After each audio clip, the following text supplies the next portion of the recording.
While this is an important and profound implication towards my curriculum and pedagogical planning, it is not an easy process,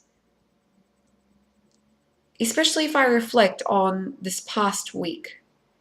I was so afraid to repeat the same mistakes of my English teacher, and I wanted to avoid being controlling and authoritative, that I thought the only way that I could succeed in the first lead-in days was to use strategies to really hook students in. And during this time, I relied heavily upon extrinsic motivators and utilized engaging games and activities. Looking back now, I now see that even though my students were enjoying my class and the activities that I had set, there was no real learning that went on. I wasn't challenging students. I wasn't giving them choice or, self-responsibility.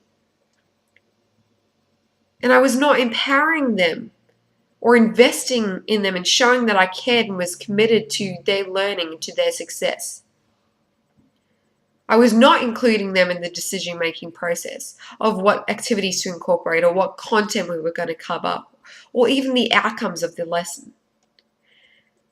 It was in this sense that my respect for relationships towards my students and towards the way that I believed I should approach the curriculum planning may have carried powerful messages that caused some students to disengage.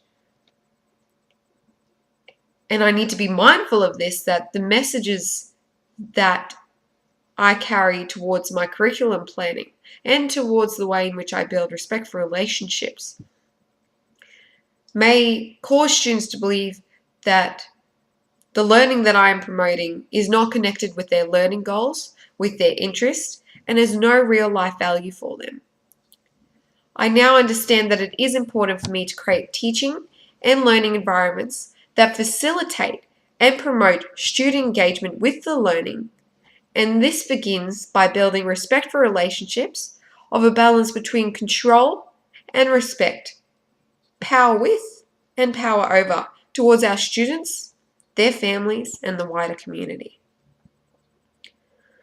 The reality is that students in caring classrooms feel a sense of belonging. They have strong relationships with their teachers and their peers. They have higher self-esteem and are more motivated to learn and perform at their highest potential. And I strongly believe that this does come down to what Iris Marion Young was saying, that in order to eliminate oppression and domination, we need to enhance self-determination and self-realization with our students. And this is the start, by building respect for relationships with our students. And this implies that in order to develop respect for relationships with children, I need to find out more about their interests, their skills, and their ability. This knowledge is vital for inclusive education to ensure that the learning environments in which I am a part of responds to all students' interests and their needs, and in ways in which I can extend their learning and support their development through my curriculum and pedagogical planning. Most importantly, I need to respect my students as I would like them to respect myself. I must check my issues at the door and remember my hurtful comments can and do last a lifetime. I need to become a teacher that will respect students at all times and empower them to do their best and to reach their highest potential. And personally, I want to be a positive role model and be actively engaged in the classroom community building.